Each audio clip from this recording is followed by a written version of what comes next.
Kisah yang anda dengar merupakan misteri jam 12. Tidak ada sebarang bukti yang boleh mengesahkan kebenarannya. Ya, selamat pagi ya. Ya, siapa bercakap ni? Saya Aizuddin daripada Kota Tinggi Johor. Orang Kota Tinggi Johor. Wah, ini tinggal di kawasan kau ni, rumah teres ke, rumah kampung ke macam mana ni? Taman Sri Lalang. Oh, di kawasan itulah. Dan ini pengalaman yang anda nak ceritakan berlaku di kawasan rumah anda, dalam rumah anda macam mana? Tidak, ni di luar kawasan. Apa yang berlaku? Silakan. Ada dua cerita lah yang pernah saya lalui. Yang pertama, hello? Silakan terus. Lepas nak cerita. Ini anda seorang diri kah sedang cerita ni? Tak, isteri saya tengah nyusulkan baby. Silakan pengalaman. Yang pengalaman pertama 2 tahun lepas, isteri orang. Jadi, masa tu kami dalam perjalanan balik ke Kota Baru Kelantan. Untuk korban anak kami lah. Betul, saya dalam pukul 3 pagi tu lah. Di persimpangan Rompeng sana dekat Muazzam Shah. Jadinya dekat situ saya merokok. Sebab saya suka drive waktu malam, kenderaan kurang lah kan. Jadi bila time saya merokok tu, anak-anak saya semua belakang dah tidur dalam kereta. Saya pun tidur sebelah lah. Jadi saya terbau macam bau wangi tau, Casey. Saya pun gerakkan isteri. Saya cakap, you pakai minyak wangi ke? Mula saya bau macam Infinity yang minyak wangi yang saya. Lepas tu isteri saya dengan mama itu, dia bangun cakap, tak ada lah, saya tak pakai minyak wangi tau. Jadinya, lepas tu saya buang lah rokok saya tu. Lepas saya tegur tu saya buang rokok. Dan hingga apa semua lah, dalam 5 minit kita bau dalam kereta saya macam bangkai tau.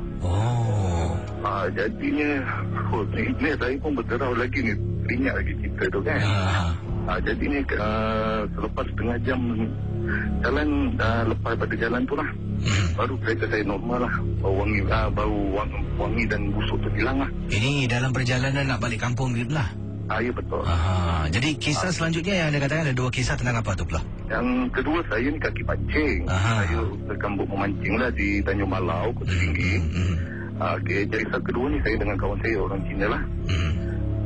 Cina ni sebab apa, kadang-kadang orang Cina ni tak ada pantang larang tau. Dia suka cakap bukanlah dekat ni tengah-tengah pancing kan.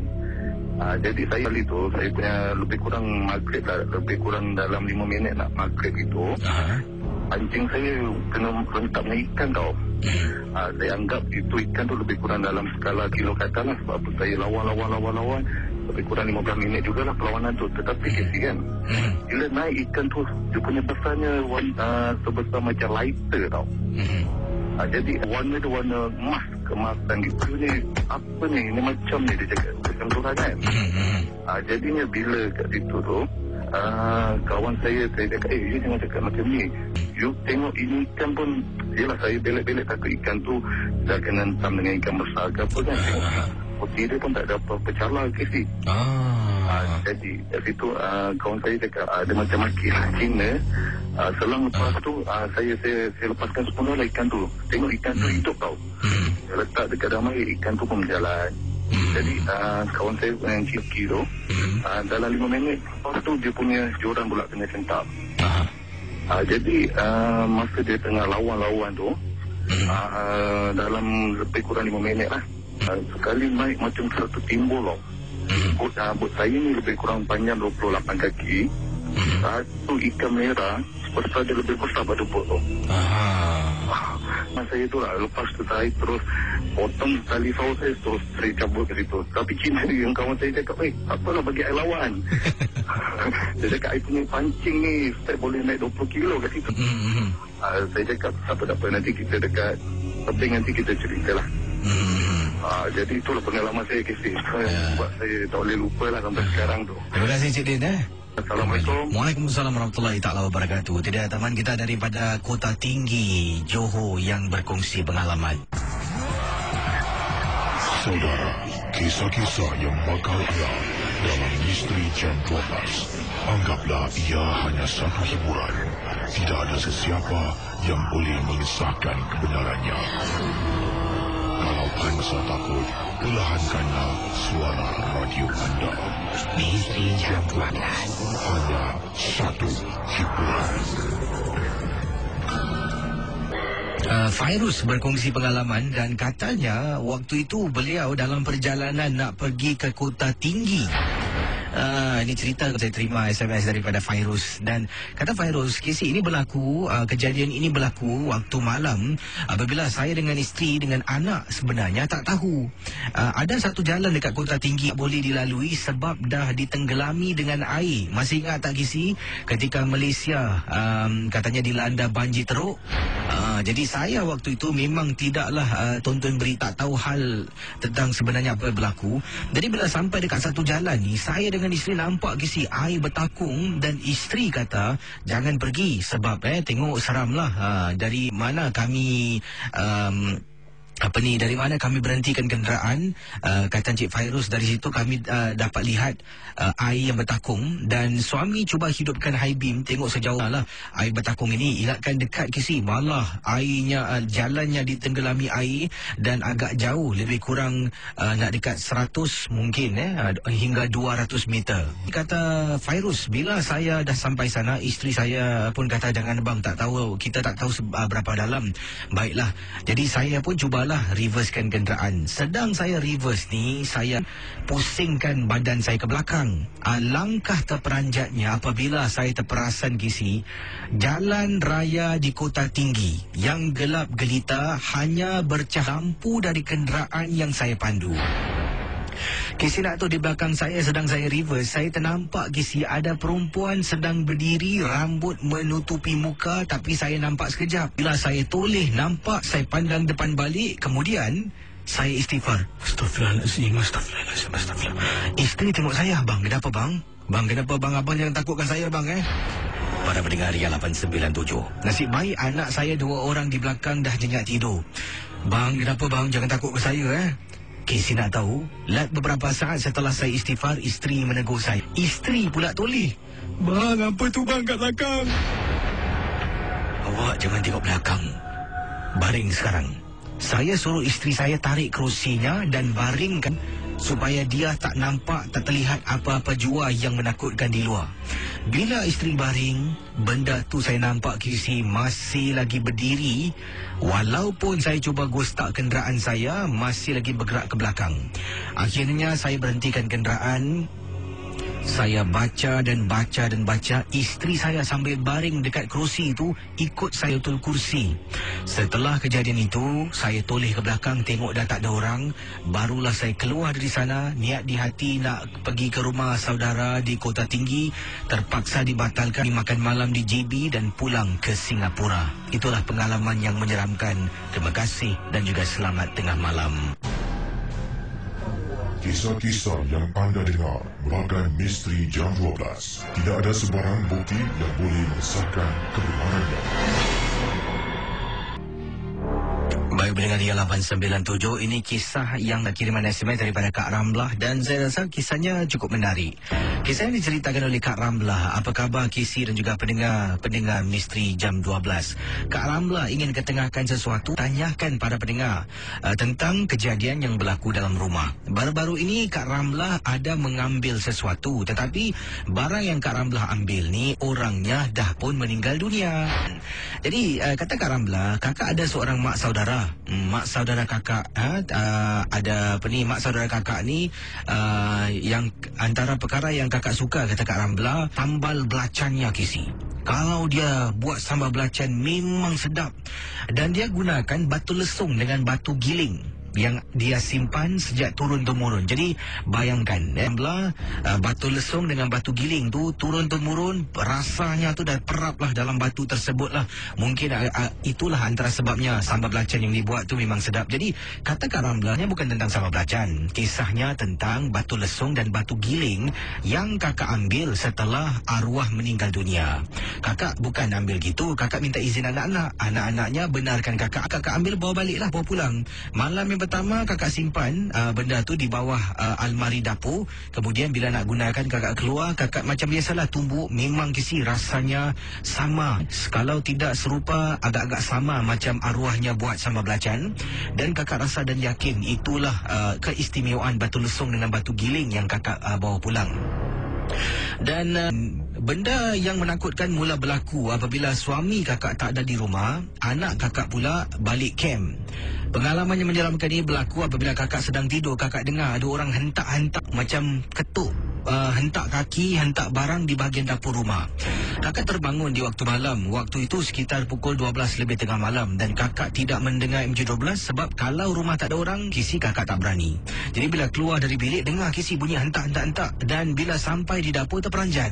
Batu lesung kakak ada orang bawa keluar dan kemudian letak di tengah-tengah dapur. Jadi kakak rasa muskil, siapa yang angkat ni? Tak apa. Kakak angkat benda tu, kakak tolak balik dekat bawah almari dapur lah. Masuk bilik, tidur balik. Dan tak ada apa-apa gangguan. Kemudian beberapa hal sama berlaku. Kakak masuk dapur, kisi, benda tu sama kisi. Batu lesung tu dikeluarkan, ditarik daripada bawah almari di bahagian dapur. Kemudian kakak angkat benda tu, sembunyikan tempat lah. Dan gangguan ini berterusan untuk beberapa kali. Dan kakak nak tanyalah, adakah yang mengganggu itu batu lesung tu ada penunggu ke? Ataupun roh si arwah tak terima yang kakak ambil bunyaan dia? Nak buang memang sayang kisi sebab kakak suka sangat dengan barang yang dimaksudkan itu. Terima kasih dan selamat malam dari Kak Ramlah. Saudara, kisah-kisah yang bakal anda dengar dalam Misteri Jam 12, anggaplah ia hanya satu hiburan. Saya akan teruskan dengan kisah selanjutnya. Ini respon kepada pertanyaan Kak Ramlah. Yang ini daripada Dewi Aisyah. Kata Dewi Aisyah, apa khabar kisi dan juga pendengar Misteri Jam 12.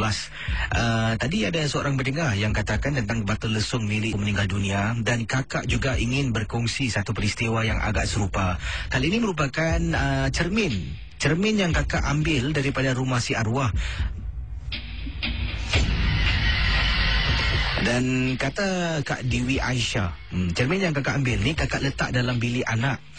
Sebenarnya bila arwah meninggal dunia, banyak barang-barang yang agihkan kepada adik-beradik yang lain. Ada yang tak nak ambil, ada juga yang berebut-rebut kisi. Dan kakak memang dari lama suka sangat dengan cermin tu. Bukan apa, cermin yang dimiliki oleh mak saudara kakak ni daripada rumah kampung lama kisi. Jadi ia meninggalkan satu memori yang tak dapat dilupakan. Kakak pun ambil cermin tu, letak dalam bilik anak. Dan memanglah tidak ada apa gangguan pada mulanya. Dan sampailah satu malam ni apabila kakak ni terbangun di waktu malam dan nak tengok anak kakak yang sedang tidur. Kakak ni suka kadang-kadang waktu malam masak dan tengoklah. Kalau mungkin dia kesejukan, kakak akan selimutkan. Dan kalau mungkin dia lupa nak tutup lampu, kakak akan tutup lampu. Ataupun lupa nak matikan laptop, kakak akan matikan laptop. Sebab anak kakak ni memang ada tabiat buruk, pelupa orangnya. Jadi bila kakak masuk biliknya, kakak terperanjat. Anak kakak duduk dekat almari soliknya, di depannya ada cermin. Kemudian duduk lama tengok cermin. Jadi kakak tegur, macam ni dah pukul berapa, besok sekolah kan? Jadi anak kakak tak layan. Beberapa saat kemudian anak kakak dekat belakang keluar dari dapur. Ma, buat apa ma? Kakak toleh kisi, terperanjat kisi. Tenang kakak di belakang kakak, tengok balik dalam bilik tak ada orang pun. Dan selepas kejadian itu, cermin tu kakak angkat, kakak humban saja, buang. Dan akhirnya suami tanya, kenapa awak suka sangat cermin tu? Dan awak tanya, awak dah dapat, awak buang. Saya ceritakan pada suami terperanjat sebab suami kata dia pernah nampak benda yang serupa apabila kakak dengan anak tak ada di rumah. Dari kerja 11 malam, waktu tu kakak dengan anak kakak berada di rumah adik lah, sebab ada kenduri keesokan harinya. Jadi bermalam di sana untuk kenduri. Bila suami pulang dari tempat tugas, dia rumah, bilik yang pertama dia akan jalan adalah depan bilik itu adalah bilik anak kakak. Terperanjat apabila ternampak anak kakak depan almari soliknya, depan cermin lah. Jadi suami masuk ke dalam bilik, ambil tuala nak mandi. Sedang suami mandi, suami teringat yang kakak dengan anak di rumah adik. Ialah sedang kenduri, takkanlah ada orang dalam rumah. Suami dengan segera takkan mandinya, dia keluar dari bilik air itu ataupun dari tandas. Terus telefon kakak tanya, Liza ada kat sana tak? Liza tu anak kakak kisi. Dan kakak kata ada, sedang kat dapur tengah tolong. Iaitu adik kakak. Terperanjat suami jenguk dalam bilik, katanya benda tu dah tak ada. Jadi mungkin cermin itulah penyebabnya. Jadi terima kasih kisi. Dan berbalik pada kisah Kak Ramlah, buang saja batu lesung, carilah yang baru. Terima kasih. Kisah-kisah yang anda dengar merupakan Misteri Jam 12. Tidak ada sebarang bukti yang boleh mensahkannya. Itulah pendengar Ria 897, kisah yang telah pun diketengahkan di Ria 897 FM dalam rancangan Misteri Jam 12. Dan ingat, kisah yang diketengahkan hanya satu hiburan, tidak ada sesiapa yang boleh mengesahkan kebenarannya. Seorang suami balik dari tempat tugas. Ada sesuatu kejadian yang menakutkan berlaku menimpa dirinya. Kemudian dia rahsiakan perkara itu, tidak beritahu isteri. Sampaikan isteri terkena, baru dia kata, abang pun pernah kena. Tu hari abang balik kerja. Kenapa agaknya macam tu Kenapa tidak bilang saja isteri anda apa yang berlaku dalam rumah? Dan mungkin cermin tu boleh dibuang lah. Jadi inilah dia. Baik, macam yang kisah kita terima pada malam ini. Dan akan saya teruskan dengan kisah Encik Rahmat, seorang pengawal keselamatan di salah sebuah tarikan Bapura. Boleh saya katakan tempat ni luas, besar. Banyak, dalam tempat ni ada banyak macam tempat yang lain. Jadi anda fikirkanlah tempat mana yang saya maksudkan. Dan ini adalah kisah yang diceritakan oleh Encik Rahmat apabila beliau mendapat kemasan. Berlaku kisah ini agak lama dahululah. Mengikut kisah yang saya terima email ni sekejap Ada tak dia kata tahun bila ke? Ini dia. Okey, pengalaman yang diceritakan Rahmat berlaku sekitar tahun 2001. Jadi lebih kurang 10 tahun yang lalu, pengalaman yang menyeramkan berlaku ini di salah sebuah kawasan tarikan pelancong. Bila beliau sedang bertugas malam, dapat panggilan walkie lah. Temannya telah pun memanggil melalui radio sistem. Katanya di sini saya rasa mungkin walkie-talkie. Dan ada kecemasan yang berlaku. Jadi apakah yang diketengahkan oleh Encik Rahmat akan saya teruskan dalam rancangan Misteri Jam 12. Apa khabar semua pendengar Misteri Jam 12 dan juga kepada Casey di Misteri Jam 12. Nama saya Encik Haji Rahmat. Dan Casey bolehlah tolong ketengahkan pengalaman saya bertugas sebagai seorang pengawal keselamatan ataupun security officer di salah sebuah tempat tarikan pelancong di Singapura. Waktu itu, waktu malam saya bertugas apabila saya mendapat panggilan kecemasan salah seorang kawan saya yang sedang buat prowling menggunakan golf cart. Ada tempat-tempat yang kami harus lakukan dan tempat saya bertugas memang banyak departmen-departmen yang lain yang juga bertugas di waktu malam menjaga ketahanan tarikan pelancong di sana. Seorang teman saya telah memanggil saya lah menggunakan alat radio ataupun mungkin saya katakan di sini walkie-talkie lah minta bantuan, katanya tolong ada kecemasan. Jadi saya pun dengan seorang lagi sahabat telah pun tinggalkan guard post kami yang dijaga oleh seorang lagi sahabat saya. Kesemuanya tempat saya bertugas ni ada lebih kurang 6-7 pengawal keselamatan yang bertugas pada satu-satu masa yang sama. Dan setiap kali ada pengawal keselamatan akan bergili-gili lah buat prowling pada malam tersebut. Jadi seorang sahabat saya berbangsa Cina minta bantuan. Saya dengan seorang lagi sahabat keluar menaiki golf cart mencari sahabat saya yang mengatakan dalam keadaan memerlukan bantuan. Bila sampai di sana, kami dapat lihat golf cart yang dipandu oleh teman kami tidak ada orangnya. Jadi saya mula memanggil-manggil dan tempat yang saya tak nak sebutlah nama tempatnya, sebab kalau saya sebut nama kawasan yang dia mungkin jumpa kenderaan yang dipandu oleh temannya, awak tahulah kat mana Jadi saya dengan teman saya turun, kata Encik Rahmat, menghampiri golf cart teman saya. Kami cuba lihat sekeliling kawasan itu yang juga penuh dengan hutan-hutan kecil. Dan terperasan di satu kawasan tu terlihat ada orang berjalan. Jadi saya dengan teman saya pun menghampirilah orang yang berjalan ikut dari belakang. Jalan punya jalan, Casey, rupa-rupanya kami dah masuk dalam dan tak tahu ke mana orang yang tadi kami ikut dari belakang, dia menghilang, kata Encik Rahmat. Jadi akhirnya salah seorang dari teman saya yang ikut saya ni memberitahu saya lah, yang dia katakan, dia rasa tak sedap hati dan dia suruh saya dengan dia nak keluar dari kawasan itu. Apabila kami dapat walkie, seorang kawan kami yang katanya di sini terperangkap dalam hutan ataupun yang minta bantuan awal tadi. Apa ni, susah betul lah baca kiriman kejap Baik, kata cuba sempurnakan ayatnya sebab dia gunakan shorthand dan tunggang terbalik. Kata Encik Rahmat, apabila dia berada dalam hutan, dia mendapat panggilan daripada minta bantuan. Dan rupa-rupanya kawannya bukan berada tempat yang dimaksudkan. Dan rupa-rupanya awal tadi kereta golf yang dipandu oleh sahabatnya rosak. Sebab itulah dia minta tolong. Sebab keretanya rosak dan dia harus kembali, dia nak pergi tandas.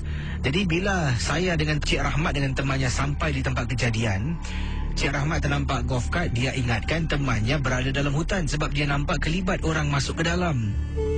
Dan dipendekkan cerita, kawannya tunggu sampaikan member jalan kaki pergi tandas seorang-seorang. Dan apabila saya walkie dia beberapa kali, dia tak jawab.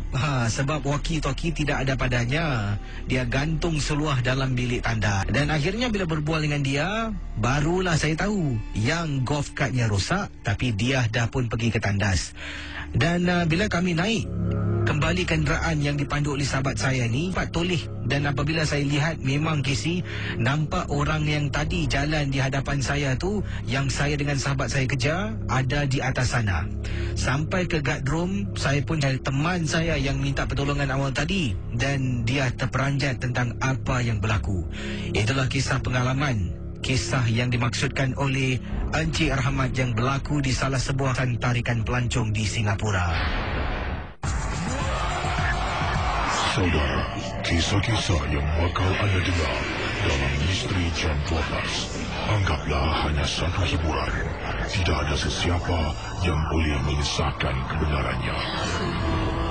Kalau anda rasa takut, perlahankanlah suara radio anda. Misteri Jam 12 hanya satu hiburan.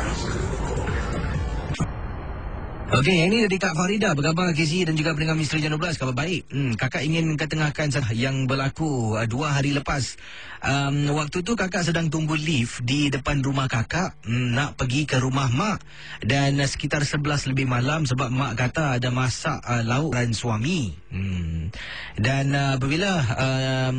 apabila mak telefon dah 11 lebih malam, suami pula dalam perjalanan nak balik dan suami pun dah beritahu kakak, boleh tak ambilkanlah mak, dia nak makan. Jadi terpaksalah sebagai isteri yang soleha ni, kakak terpaksa keluar rumah Casey, sayangkan suami punya pasal. Walaupun dah 11 lebih malam dan tidaklah begitu jauh. Rumah kakak di Compassville, rumah mak kakak di, tak nak sebutkanlah tempatnya. Kakak berjalan kaki lebih kurang 20 minit baru sampai rumah mak. Dan apa yang berlaku bila sampai di rumah ni, di kolong blok rumah mak, kakak terperasan ada seorang makcik sedang tunggu lift sama dengan kakak. Dan kakak tengok bila kakak sampai, makcik ni berdiri. Kakak pun berdirilah. Kakak fikirkan dia datang Casey. Dah tekan butang lift, nak tunggu lift turun. Jadi bila dah nampak orang, biasanya lazimnya kita tahu orang tu mesti dah tekan butang kan. Kakak diri lama Casey, diri sambil tu bilik-bilik handphone kakak. Kemudian kenapa lift ni tak turun-turun ni? Bila kakak perhatikan, rupa-rupanya makcik ni tak tekan butang. Jadi kakak pun, daripada kakak berdiri di hadapan ni makcik, kakak berdiri di belakangnya, kakak jalan ke depan makcik. Bila kakak tekan butang, kakak toleh ke belakang, nak berdiri balik tempat tadi tu, terperanjat kakak Casey, makcik tu dah hilang. Nak tak nak naik lift sampai rumah mak, phone suami, suruh suami jemput kakak balik ke rumah, ambil kakak di sini. Dan suami kata tak boleh sebab dia pergi kerja tak bawa helmet ekstra. Terpaksalah Casey kakak balik seorang. Mak tolong temankan sampai bawah. Sampai bawah Casey. Dan kakak ceritakanlah pada mak kakak tentang apa yang berlaku. Sampai bawah pula, apa yang berlaku bila dah ceritakan mak kakak, mungkin katakan itu mungkin gangguan-gangguan yang random agaknya lah, saja-saja nak takutkan kakak. Tak apalah, kakak balik rumah. 20 minit kemudian sampai bawah kolong blok, dari jauh nampak Magisi tengah tunggu lift. Kakak punya terkejut, nak tak nak terpaksa naik tangga tingkat 5 rumah kakak sampai atas, termengah-mengah dah lah jalan 20 minit. Suami punya rumah dah panaskan lauk, suami balik tinggal makan je, tak tahu pun apa yang berlaku. Itu saja, terima kasih dan juga selamat tengah malam. Wah, ini dia isteri Misali dipanggil, isteri soleha. Amin. Kisah-kisah yang anda dengar merupakan Misteri Jam 12. Tidak ada sebarang bukti yang boleh mengesahkan kebenarannya. Saya akan terus jawab panggilan di hujung talian 669-11897. Hello, selamat pagi. Waalaikumsalam. Siapa tu? Buat panggilan di rumah ke di mana ni? Saya boleh di rumah. Dan ada pengalaman tentang apa? Silakan. Ini tentang pengalaman saya tentang di salah sebuah hotel bajet di Singapura. Aku tu. Ini berlaku sebelum bulan puasa tempoh hari. Kebetulan malam hari itu saya buat renovation rumah, bilik air lah, bilik air. Dan mengambil 2-3 hari untuk siap. Jadi saya pun membawa anak dan isteri pergi untuk menginap di hotel ni lah. Jadi kebetulan hari 6 hari itu. Jadi saya beberapa buah hotel di kawasan situ, tapi semua fully book lah, penuh. Jadi kerana malam tu saya ingin sangat nak menginap di hotel. Jadi kerana malam tu ada pelanggan bola sepak. Jadi saya check in masuk salah sebuah hotel ni. Yang sebelum tu saya tak tahu, tapi isteri saya tahu tentang sejarah dalam hotel tersebut dah. Jadi bila saya dah check in, dah bayar semua, dah dapat kunci ke dalam lift. Sekali isteri saya tegur saya, bang tingkat berapa? Kak, tingkat 4 lah. 4, bilik dia 4 hem lah. Dia cakap, bang, 2 minggu lepas baru ada kematian di dalam hotel tersebut. Sebab ada satu China, perempuan daripada China mati dibunuh di dalam hotel itu. Jadi saya pun tak mau ingat apa-apa. Jadi saya kalah, langkahkan teruskan masuk ke dalam bilik tu. Tapi bila saya tiba di tingkat 4 tu, macam susah ke saya nak cari itu bilik tersebut lah.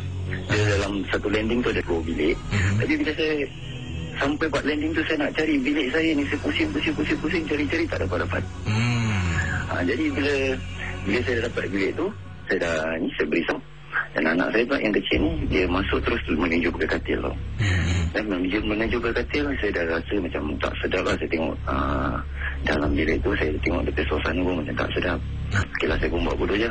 Dan isteri pun terus masuk bilik air, dia mandi. Dan saya pun buka baju, saya salin. Saya salin, saya ambil baju, saya seluar, saya salin, saya gantung. Dan anak saya pula di kawasan depan meja tu kan. Jadi isteri saya panggil saya, bang, dia terpekik tau dalam bilik air, dia terpekik. Saya masuk dalam bilik air, saya cakap kenapa? Cakap, bang, air ni kenapa tiba-tiba panas? Tadi dia dah, padahal kita tak on water heater. Kita tak on water heater, tapi tiba-tiba ada air panas. Air panas sekali tau jadi. Saya pun try call DP management bawah. So nak tukar bilik lah, pasal bilik air dia macam rosak gitu kan. Dia cakap tak boleh tukar. Okeylah, so kita tak ada choice, kita stay jugalah. Sekali bila sementara isteri saya mandi tu, saya dengan anak main-main, tengok TV, main-main baring atas katil. Dan saya baru perasan yang saya pakai baju jaket saya ni ada saya gantung tempat atas lemari, dalam lemari kan. Jadi saya ambil rokok dalam jaket saya. Saya buka lemari, saya tengok jaket saya tak ada. Saya cakap, mana ni? Saya ketuk pintu bilik saya tanya isteri, mana jaket saya? Dia cakap, tadi kan awak. Dia cakap, yalah, tapi saya dah gantung kat sini, mana ni? Tak mungkin anak saya ambil, pasal lemari tu tinggi kan. Jadi saya cari bawah katil, bawah tempat lemari semua, tempat kabinet semua saya cari semua, dalam laci semua tak ada. Jadi bila isteri saya keluar daripada bilik air tu, saya tanya dia lah, mana ni jaket saya? Tak mungkin dalam bilik yang sekecil ini, jaket saya hilang dengan tiba-tiba kan. Tak ada orang pegang, tak ada siapa yang ada dalam bilik tu kecuali kita je. Jadi dipinjekkan cerita lah, saya pun dah rasa macam tak sedap hati. Saya pun, abang saya minta dia pendapat lah macam mana gini-gini. Setelah dia mengajar saya membacakan beberapa buah surah, dan dalam bertafakur minta tolong, minta perlindungan Allah. Kalau sekiranya tak diizinkan kita duduk di bilik itu, kita keluarlah. Jadi saya pun lakukan. Dan Alhamdulillah bila saya dah lakukan tu semua, kita duduk. Dengan tak semena-mena, isteri saya dia dapat rasa, dia cakap, bang, why not you check again belakang almari tu, belakang side table tu. Padahal saya dah pergi tu, saya dah buka semua, dah angkat, dah alih tau tu kabinet. Bila yang kedua kali saya pergi tu, bila isteri saya suruh saya buka, baru macam mana jaketnya ada kat belakang kabinet tu pun saya sampai sekarang saya masih jadi satu tanda tanya tentang masa tu. Itu saja lagi ya. Terima kasih. Terima kasih ya. Saudara, kisah-kisah dia dalam Misteri Jam 12. Anggaplah ia hanya satu hiburan. Saya akan teruskan dengan kiriman-kiriman mesej anda yang ada saya terima ni. Ada juga di Facebook. Terima kasih kerana memantau Ria 897 FM. Yang ini daripada Kak Mas. Katanya perkara ini terjadi 3 bulan yang lalu semasa kakak jemput anak kakak daripada kem di kawasan Pasir Laba. Waktu itu hari Khamis 12.30 pagi, anak kakak baru saja outfield dan SMS kakak lah suruh kakak jemput dia sebab dia dah boleh buka pada malam yang dimaksudkan. Jadi sampai di sana kakak pun letakkan kenderaan dan jemput anak kakak lah. Kakak rasa nak guna tandas lah. Ketika sedang menantikan anak kakak, kakak jalan ke pas di kawasan tandas itulah. Semasa dalam, badan kakak macam rasa seram sejuk, tapi kakak buat macam biasa sajalah. Jadi keluar dari tandas, kakak jalan dan katanya budak jaga pass off tu panggil, Madam, your girl still in the toilet. Kakak pandang dia dan cakap, kakak seorang, tadi tak jalan dengan sesiapa. Dia cakap, ya betul. Dan terus lari ke kereta. Anak kakak pun baru keluar daripada camp dan masuk ke dalam kenderaan, dan kami berdua terus belah dari kawasan itu. Sampai di rumah, kakak ceritakan pada suami anak apa yang berlaku tadi di tandas pass off. Kakak terus besok demam, Kisi. Itulah pengalaman kakak di camp di kawasan Pasir Laba. Tidak dapat dilupakan. Terima kasih. Selamat tengah malam daripada kakak yang berkongsi pengalaman dalam MJ12. Berikut ini daripada pendengar kita selanjutnya ini. Kata akak kita, betul Kisi, kakak pernah tinggal di Taman lebih kurang 40 tahun lalu. Sekarang blok tu sudah dirobohkan. Pernah ada satu ketika budak hilang di Sungai Jurung, dan budak yang hilang tu adalah kawan sepermainan kakak masa kecil-kecil dulu. Kalau tak salah, kakak 3-4 hari tahu baru mayat tu ditemui. Timbullah mulutnya berbuih-buih dan jatuh di dalam sungai. Tidak diketahui, cuma yang kakak tahu arwahnya ikut seorang lelaki dewasa pergi memancing pada waktu tengah malam, dan tiba-tiba budak tu hilang begitu saja. Cerita ini dah lama, Kisi. Kalau apa yang tinggal di blok ni tak apalah, blok ni dah roboh, saya boleh sebutkan dulu yang pernah tinggal blok 97, 98, 99 dan sebagainya, mereka tahu akan tragedi ini. Terima kasih, Kisi, daripada akak kita yang lupa nak tinggalkan nama, tapi itulah pengalaman tentang kisah di kawasan Taman Jurung. Kisah-kisah yang anda dengar merupakan jam 12. Tidak ada sesiapa yang boleh memisahkan kebenarannya. Jangan mudah kita percaya. Jangan kita terikut-ikut. Ingatlah, MJ hanya satu hiburan. Pendengar Ria 897, berikut ini adalah kisah pengalaman seorang pendengar yang berlaku di Phuket. Dan kisah yang diketengahkan ini oleh pendengar kita yang bernama Encik Ali. Si pengalaman tahun 2006. Lebih kurang setahun lebih, hampir 2 tahun selepas bencana tsunami melanda perairan Phuket. Beliau pernah menginap di salah sebuah katan dengan kawasan yang teruk terjejas dengan bencana tsunami. Pengalaman Cik Razali ataupun Cik Ali akan saya ketengahkan dalam rancangan Misteri Jam 2. Apa khabar, Kisi, pendengar-pendengar Misteri Jam 12? Nama saya Ali. Boleh tolong ketengahkan tak kisah yang sesama dengan isteri dan anak-anak? Waktu itu, Kisi, tahun 2006. Pakej di sekitar kawasan Phuket memang cukup murah. Ini kerana setelah Phuket tahap demi cuba memperbaiki keadaan selepas bencana tsunami pada tahun 2004. Bila saya beritahu isteri yang kami akan bercuti pergi ke Phuket, isteri ikut kerana di sana terjadinya tsunami dan ramai meragut banyak nyawa, Kisi. Jadi saya katakan pada isteri, jangan khawatir, jangan takut, semua dah okey, tempat tu dah dicantikkan. Tapi isteri saya tidak percaya. Sampaikanlah saya tunjukkan gambar-gambar di internet yang kawasan itu telah pun dikemaskan kembali, dibersihkan seperti sedia kala. Akhirnya saya pergi ke sana dengan isteri dan juga seorang anak saya. Bila sampai, memang cantik tempatnya. Dan tidak ada pun kesan-kesan yang menandakan tempat itu pernah bencana tsunami. Jadi apa yang berlaku, Kisi, ketika saya dengan isteri berada di salah sebuah hotel berdekatan dengan kawasan yang teruk terjejas dengan bencana tsunami. Hotel yang tu agak jauh sedikitlah daripada perairan.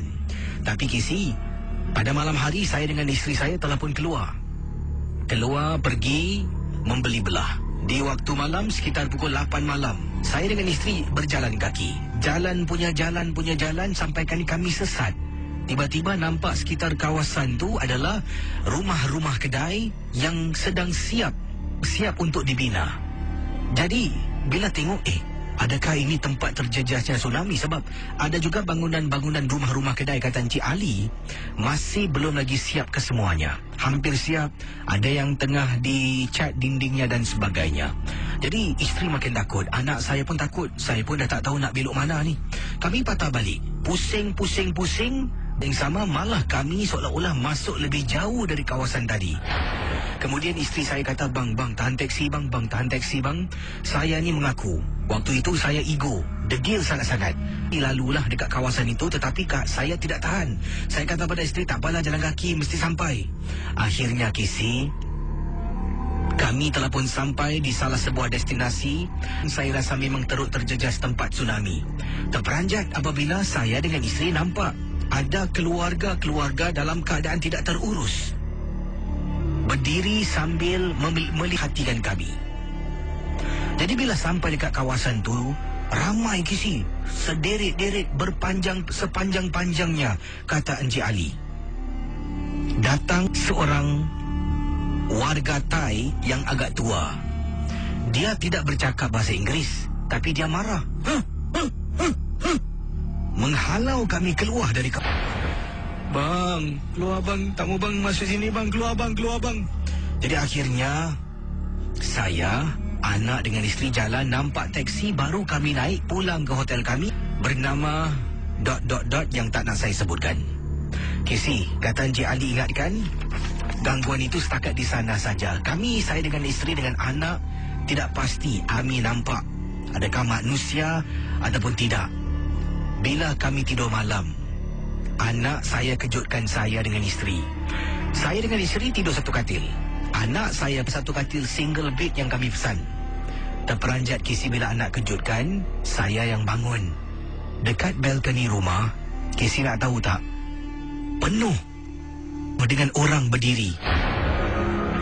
Bila saya nampak, saya istighfar. Isteri saya nak terbangun. Saya bisik pada isteri, Mama, tutup mata, jangan bangun dulu. Kenapa bang? Tutup mata. Saya beranikan diri, saya pergi ke balkoni. Sampai depan balkoni, saya tak berani tengok di balkoni. Saya tarik langsi, kemudian dengan segera saya buka lampu. Anak saya baik-baik tidur seorang di atas single bed. Sekarang tidur dengan kami, dengan isteri saya bertiga. Saya pun takut, Casey. Itulah peristiwa pengalaman yang cukup menyenangkan, dan nasib baiklah kami hanya setakat bercuti di sana untuk 3 hari 2 malam saja. Malam yang terakhir itulah saya dengan isteri diganggu dengan anak-anak. Keesokan pagi dah pun siap sedia untuk pulang ke Singapura. Selepas kejadian itu, 2 tahun kemudian tanya isteri nak pergi lagi tak. Tapi isteri mati-mati tak nak pergi sebab takut benda akan berulang kembali. Kita jumpa anda esok malam. Terima kasih semua dan terus bersama Ria Insomnia.